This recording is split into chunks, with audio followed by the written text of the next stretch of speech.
So this case study, we're ultimately going to be looking at one stage in one well modeled 4 different ways. So I'm going to start off and I'm going to talk about big points in the Montney, just a broad set of generalizations for it. So this is the prize, 5,800, 5,700 wells so far kicking around in it, including the Doeg. Huge geographic area.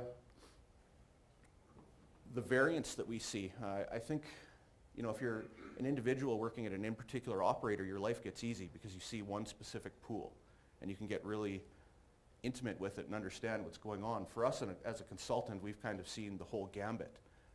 I've worked on all the way from wells drilled in the 1960s all the way to deep Kakwa wells that are over 3,600 meters deep. The depositional environments, there's everything in here.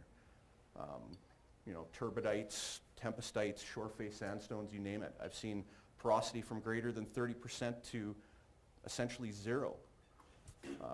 The rocks that we're going to be looking at in this case, they're in the low nanodarcy range in this well that we're going to look at. But there's many cases where we're looking, in the microdarcies, or there's intervals that are up to the millidarcies. We've seen, fractures where, I've done image logging in, 3,000 meter horizontal wells, and you see 5 fractures in the whole well, and then you go to a totally different pool and it's totally destroyed by natural fractures.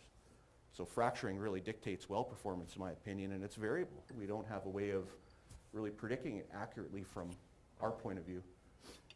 Pore geometry is important because we're going to talk about Gassman fluid substitution and rock physics modeling, and it's complicated. We go everywhere from point contact grains, where we have essentially spherical pores, to fracture pores that are very long with very low aspect ratios. There's pores in kerogen. There's the whole gambit. The fluids that we see, we picked a dry gas reservoir for this particular model because we thought it would make our life a little bit easier. But there's everything from black oil to volatile oil, gas condensate, the whole gambit of fluids are in place. And from a petrophysicist point of view, we need to know what's there. What's the virgin reservoir fluid?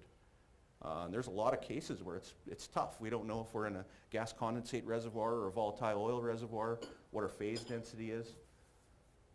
We see pressures that range from underpressured to overpressured. There's structural regimes from normal faulting to reverse faulting, so that affects which way are our fracs growing. Are they growing up? Are they growing horizontally? And the last 2 points that I kind of want to highlight here, this is just in the data that we've seen. We've seen lab measured and good lab, I would say TerraTech's probably the best, and these are where these values come from. Poisson's ratio is ranging from 0.1 to 0.35, and Young's modulus in between 22.5 to 76 GPa in static values.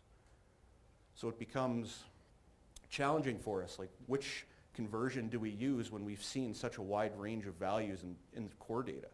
We can't really say there's a rule of thumb here, or we can't really say, well, it's a well-cemented sandstone, so Poisson's ratio should be 0.22, or we need the data.